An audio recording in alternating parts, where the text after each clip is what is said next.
Subscribe to our channel by clicking the subscribe button. Click the bell button and enjoy the latest uploads from our channel. बिस्मिल्लाहिर्रहमानिर्रहीम बिस्मिल्लाहिर्रहमानिर्रहीम अल्लाहुम्मा सल्लि अला मुहम्मद व आले मुहम्मद। मोमिनीन कराम, रिश्वत के बारे में डिस्कस करेंगे कि रिश्वत के बारे में इस्लाम क्या कहता है। सूद और रिश्वत दो लानतें ऐसी हैं जो आज के माशरे में राइज हो चुकी हैं। लेने वाला और देने वाला दोनों जहन्नमी हैं, ये शरीयत का फ़ैसला है। इसके बारे में तफसील क्या है वो हम डिस्कस करेंगे। रिवायात कसरत से मौजूद हैं। रसूल करीम सल्लल्लाहु अलैहि वसल्लम फरमाते हैं कि रिश्वत देने वाला और लेने वाला दोनों जहन्नम का ईंधन बनेंगे और आग उनके लिए तैयार है, चाहे वो रिश्वत दे रहा है या रिश्वत ले रहा है। आगे फरमाते हैं रसूल करीम सल्लल्लाहु अलैहि वसल्लम कि रिश्वत देने वाला हो या लेने वाला हो, जन्नत की खुशबू भी नहीं सूंघ पाएंगे, तो उनका अबदी ठिकाना यानी कि जहन्नम होगा। नौकरी के लिए रिश्वत देना, ये एक शरई मसला है। शरई मसाइल डिस्कस करने जा रहे हैं जो आज के दौर में मुब्तला हैं लोग कि जॉब के लिए जो मेन चीज़ है जिसके लिए रिश्वत दी जाती है वो है नौकरी। नौकरी, अगर आप नौकरी के अहल हैं, आप उस चीज़ पर पूरे उतरते हैं, आपके कवायफ मुकम्मल हैं, आप उस के अहल हैं और आप हकदार हैं उस नौकरी के, तो उस सूरत में आप जब जाते हैं अफसर के पास कि मेरी ये जॉब है और मैं इसके अहल हूँ, आपके नोटिफिकेशंस भी जारी हो चुके होते हैं, लेकिन उसके फ़कत उसकी वेरिफिकेशन चाहिए होती है। जो अफसर बैठा होता है उसके साइन चाहिए होते हैं, वो आपको एक्सेप्ट करेगा तो आपकी जॉब क्लियर होगी और आपकी जॉब लगेगी। लेकिन वो उस ओहदे का इस्तेमाल गलत करता है और आपसे खर्ची, चाय पानी, मुख्तलिफ अल्फाज हैं वो तलब करता है। आप मजबूर होते हैं, आप कहते हैं जी कितना चाहिए, वो कहता है 10,000, 20,000, 50,000, जितनी अच्छी नौकरी उसके मुताबिक वो आपसे खर्ची, चाय पानी और रिश्वत तलब करता है। ये तमाम चीज़ें रिश्वत में आती हैं। जो नाम तब्दील कर लिया जाए, जो हत्ता कि कहे जी मेरा गिफ्ट मुझे दें, चाहे आप पैसे ना दें उसको कोई और चीज़ दिला दें, क्योंकि वो तलब कर रहा है तो वो गिफ्ट में शामिल नहीं है, वो रिश्वत में है। आप अगर मजबूर हैं, उस नौकरी के अलावा आपके पास कोई चारा नहीं और उस नौकरी के भी आप अहल हैं, काबिल हैं, आप 2 नंबरी से उस नौकरी पर नहीं जा रहे, आप मजबूर हैं रिश्वत देने में, तो फिर आप उसमें गुनाहगार नहीं हैं। फ़कत वही शख्स गुनाहगार है जो आपसे रिश्वत तलब कर रहा है, वो गुनाहगार है, जहन्नमी है। आप क्योंकि मजबूर हैं और उस नौकरी के काबिल भी हैं, आपका ग्रेड, आपकी क्वालिफ़िकेशन, आपकी हर चीज़ उस नौकरी के साथ मैच कर रही है और आप ही अहल और हकदार हैं, तो आप फिर जब रिश्वत देंगे मजबूरी की सूरत में तो आप पर गुनाह नहीं है। बंदा छुड़ाने के लिए रिश्वत देना, बंदा छुड़ाने के लिए आजकल थानों में वैसे कुछ फ़र्क आ गया, लेकिन तकरीबन चल भी रहा है सिस्टम कि बंदा एक गिरफ़्तार हो जाता है, उसको आप छुड़ाने के लिए जाते हैं तो आपसे खर्ची तलब की जाती है, चाय पानी तलब किया जाता है आपसे। तो जब आप बंदा छुड़ाने के लिए जाते हैं, वो बंदा नाहक जेल में है, यानी कि उसका कोई कसूर नहीं था, जेल में है और आप उसको छुड़ाने गए, वो मजलूम है बेचारा, किसी ने नाजायज़ उस पर पर्चा कटवा दिया, नाजायज़ उस पर केस कर दिया, नाजायज़ उसके ख़िलाफ़ FIR हो गई या नाजायज़ थाने वाले उसको ले गए हैं, तो वो उस सूरत में अब जब आप उसको छुड़वाएंगे तो आप गुनहगार नहीं हैं, क्योंकि आप मजबूर हैं, एक मजलूम की मदद कर रहे हैं। तो जो रिश्वत ले रहा है, मांग रहा है, वो मुजरिम है, गुनहगार है और वो आग का ईंधन बनेगा।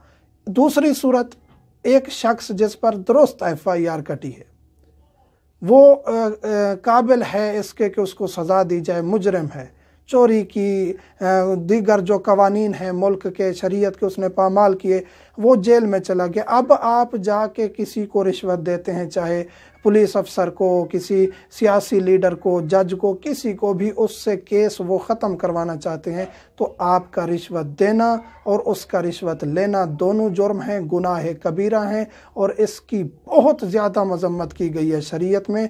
ये हकूकुल्लाह को और हकूकुल इबाद को पामाल करने के मुसादिफ है। कोई काम निकलवाने के लिए रिश्वत देना, ये भी बहुत बड़ा ट्रेंड है। आप अहल नहीं होते किसी चीज़ के, आप मसलन के अपनी आसानी के लिए, अपनी नरमी के लिए, छोटी मोटी नौकरी निकलवाने के लिए, बाकी काम करवाने के लिए आप हकदार नहीं होते। لیکن وہ کام نکلوانے کے لیے یا مثلاً کہ آپ مجبور نہیں ہیں، آپ پر کوئی مثلاً کہ مجبوری نہیں ہے، لیکن آپ کا ایک روٹین وائز آپ کا مثلاً کہ چیک اپ ہونا ہے، کہیں سرکاری ادارے میں آپ کا کوئی سلسلہ ہے، اسی طرح آپ کا جو بھی سلسلہ ہے آپ اس کو جلدی کروا لیتے ہیں لسٹ میں رشوت دے کے۔ آپ مجبور نہیں ہیں، مجبوری کی صورت میں آپ کے لیے جائز ہے۔ مجبور نہیں ہیں اور آپ اپنی آسانی کر لیتے ہیں، کوئی بھی کسی سے بھی کہیں سے بھی کام نکلوا لیتے ہیں۔ آپ نے قانون کی خلاف ورزی کی، روڈ پر پکڑے گئے، آپ کے اوپر چالان ہونا تھا، آپ نے وہ پولیس والے کو خرچی دی، چالان سے کم پیسے تھوڑے سے دیے اور آپ وہاں سے چلتے بنے، تو اگر وہ قانون کی مخالفت ہو گئی تو آپ بھی مجرم، پولیس والا بھی مجرم۔ اسی طرح جہاں بھی آپ قانون کی، شریعت کی خلاف ورزی کریں گے یا کام اپنا چاہے ہو، اس کو آپ نکلوانے کے لیے غیر قانونی راستہ اختیار کریں گے تو آپ بھی مجرم ہیں اور وہ کام کرنے والا بھی مجرم ہے۔ ظالم سے حق چھڑوانے کے لیے رشوت دینا ظالم کو، ظالم ہے، فاسق ہے، فاجر ہے، وہ مسلمانوں پر ظلم کرتا ہے یا مسلمانوں سے نکل کے بھی کسی پر بھی ظلم ہو رہا ہے، آپ اس ظلم کو ختم کرنے کے لیے جاتے ہیں تو ظالم رشوت طلب کرتا ہے۔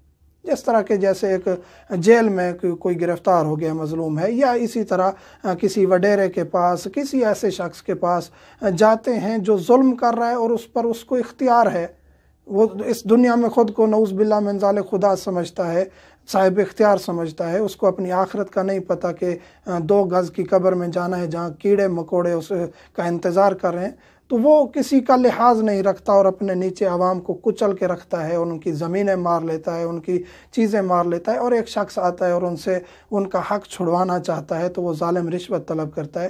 تو آپ حق چھڑوانے کے لیے پیسے دے سکتے ہیں، لیکن جو آپ سے رشوت لے رہا ہے ظالم، یا اس کا سیکٹری یا اس کا کارندہ یا نمائندہ، وہ سب مجرم ہیں۔ وہ کہے جی میں نے تو اپنے پاس نہیں رکھے، یہ تو اوپر افسروں کے پاس جانے ہیں، آپ بھی اس میں ملوث ہیں۔ عمومی طور پہ دیکھ لیں، آپ پاسپورٹ آفس چلے جائیں یا مثلاً کہ دیگر اداروں میں چلے جائیں، آپ ہر جگہ آپ کو رشوت دینی پڑتی ہے۔ آپ کا رشوت کے بغیر ایسے مقامات ہیں جہاں کام ہی نہیں چلتا، تو آپ مجبور ہیں۔ آپ جب ایک شخص مجبور ہے اس کے لیے پھر جائز ہے، وہ دے سکتا ہے، جو لے گا وہ جہنم میں جائے گا۔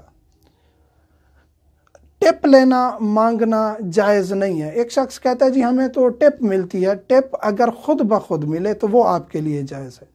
آپ کسی کا کوئی کام کر رہے ہیں اور آپ اس سے ٹپ طلب کرتے ہیں، جی ہمارا حق ہے، جی ہمیں پیسے دیں، یہ ہمارے چارجز ہیں، جی وہ پھر رشوت میں شمار ہوگا۔ چارجز الگ بات ہے، کہیں ہوٹل میں کوئی بندہ گیا ہے، ٹیبل چارجز ہیں، دیگر چارجز ہیں، گیراج کے چارجز ہیں، وہ الگ بات ہے۔ لیکن اس کے علاوہ ویسے ویٹر ہے، کوئی شخص ہے، وہ ٹپ طلب کرتا ہے، ہاسپٹل میں گئے ہیں آپ، کہیں بھی ایسے ادارے میں گئے ہیں، تو وہ افسروں کی اکثر یہ یعنی سرپرستی میں کام ہو رہا ہوتا ہے کہ جائیں آپ ٹپ طلب کر لیں۔ وہ ٹپ نہیں ہوتی، وہ پتہ ہوتا ہے کہ اگر میں اس شخص کو بھی پتہ ہوتا ہے میں اس کو ٹپ نہیں دوں گا تو نیکسٹ ٹائم یہ اور اس کے عملے والے میرا کام بھی نہیں کریں گے، کیونکہ وہ جائز کام کر رہا ہوتا ہے۔ ہاسپٹل میں یا دیگر اداروں میں جائز کام کے لیے گیا ہوا ہے، پھر بھی وہ مجبور ہو جاتا ہے ٹپ دینے کے لیے۔ جب وہ مجبور ہو جاتا ہے اس کا مطلب ہے وہ رشوت دینی پڑ گئی ہے اس کو۔ ہاں، اپنی وہ خوشی سے کسی غریب کو، کسی مثلاً کہ ویٹر کو، کسی ایسے شخص کو خوشی سے اپنے کچھ دیتا ہے، یا مثلاً کہ پتہ ہے یہ غریب ہے اور اس کے پاس کچھ نہیں ہے اور وہ آ کے کہتا ہے جی صاحب جی کچھ اگر ہو سکے تو دے دیجئے، تو اس میں کوئی حرج نہیں ہے، آپ اس کو دے سکتے ہیں۔ پتہ ہے یہ غریب ہے اور یہ خرچی مانگ رہا ہے اور اگر نہیں دیں گے تو وہ آپ کا کچھ نہیں بگاڑ سکتا، تو اس صورت میں جائز ہے۔ مومنین سے ملتمس ہوں، ہمیں دعاؤں میں یاد رکھیے گا۔ والحمدللہ۔